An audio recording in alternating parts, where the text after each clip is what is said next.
Assalamu alaikum. Hello viewers, this is me Mohammed Sakin Morshed from Sakin's classroom. Today I am going to describe process of how to calculate different sized wood. অর্থাৎ আজকে আমরা বিভিন্ন আকারে কাঠের পরিমাণ নির্ণয় পদ্ধতিটা দেখব। তাহলে শুরু করা যাক। প্রথমেই কাজ শুরু করার আগে আমরা কিছু কাঠের মার্কেটে বিভিন্ন নামে বিভিন্ন সাইজে কাঠ পাওয়া যায় সেটা সম্পর্কে একটু জেনে নিই, কারণ কাঠ ক্যালকুলেশন করার আগে আমাদের নামগুলো জানলে সুবিধা হবে। তো শুরু করা যাক। প্রথমে আসি বাল্ক। বাল্ক জিনিসটা কি? প্রথমে আসে লগটা কি?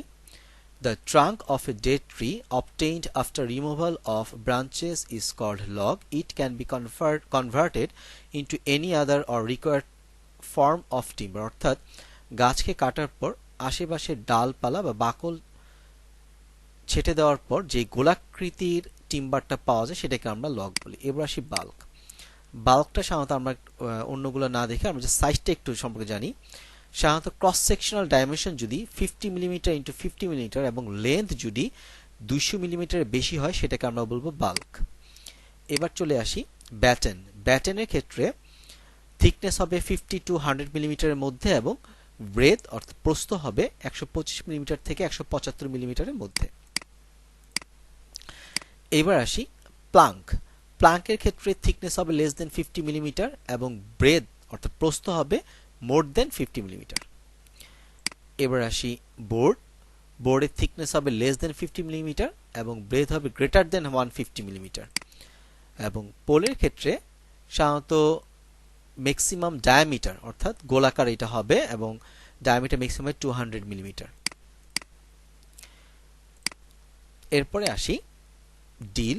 ডিলের ক্ষেত্রে আমরা দেখতে পাচ্ছি thickness of deal varies from 50 millimetre to 100 millimetre এবং ব্রেথ হবে 250 মিলিমিটারের মধ্যে।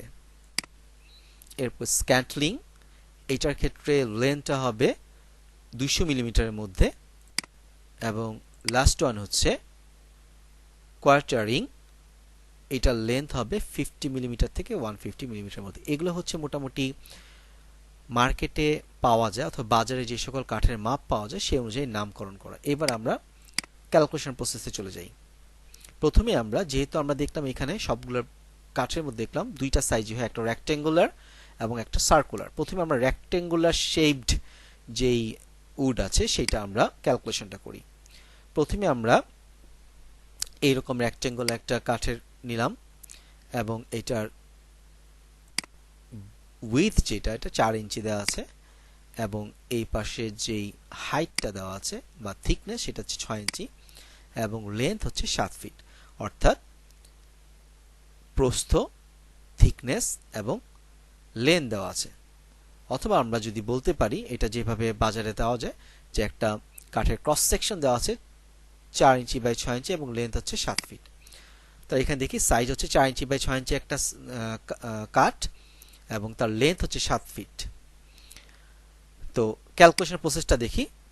প্রথম calculation process, length into width into thickness, all values are in feet unit, অর্থাৎ প্রত্যেকটা ভ্যালু থাকবে ফিটে।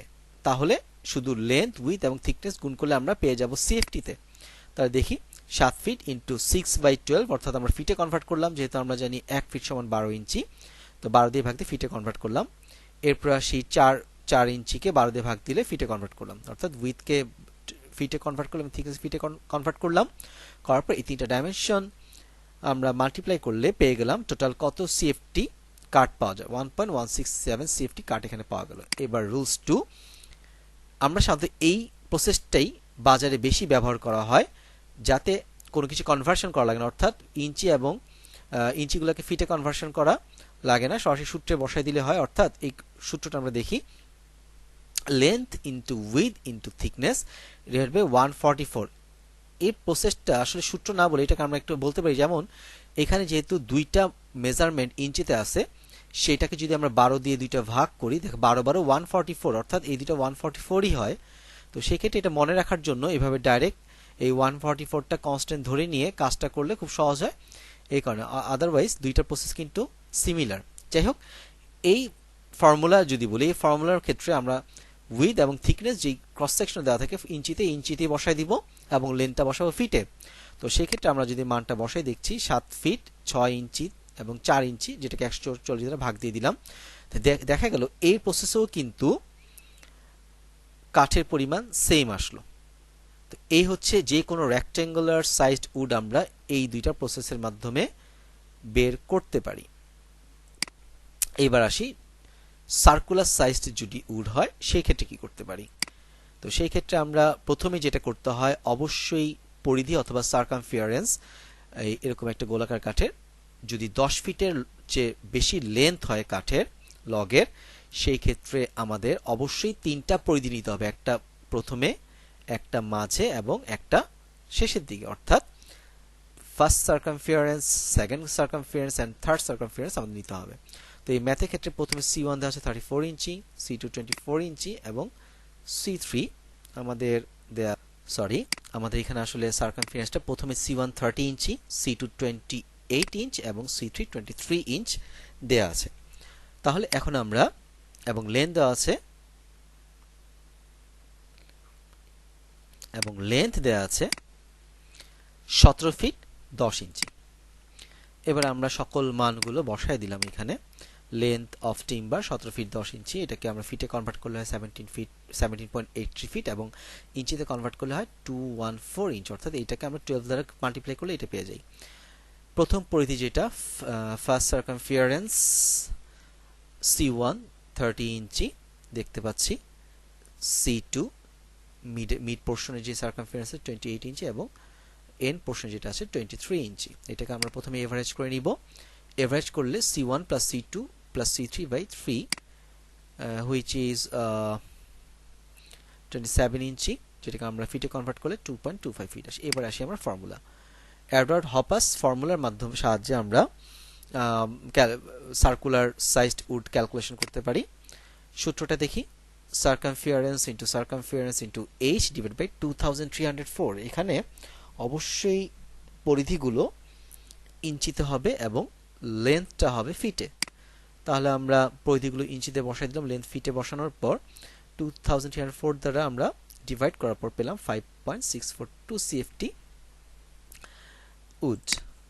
এবং সেকেন্ড ফর্মুলা যেটা, এটার ক্ষেত্রে circumference into circumference into h divide by 16 একই ফর্মুলা, শুধু এটার ক্ষেত্রে মনে রাখতে হবে সকল মেজারমেন্ট বসবে ফিটে, অর্থাৎ পরিধির মাপও ফিটে হবে এবং লেন্থের মাপও ফিটে বসবে।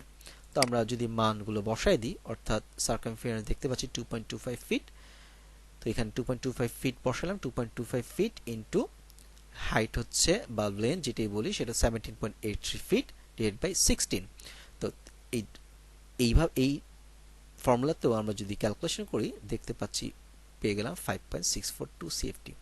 তো এই প্রসেসে আমরা যে কোনো সার্কুলার শেপড উডকে আমরা অর্থাৎ বৃত্তাকার শেপের যে কোনো কাঠকে আমরা ক্যালকুলেশন করে বের করতে পারি। তো আজকে এইটুকুই, ধন্যবাদ সবাইকে, ভালো থাকবেন, আল্লাহ হাফেজ।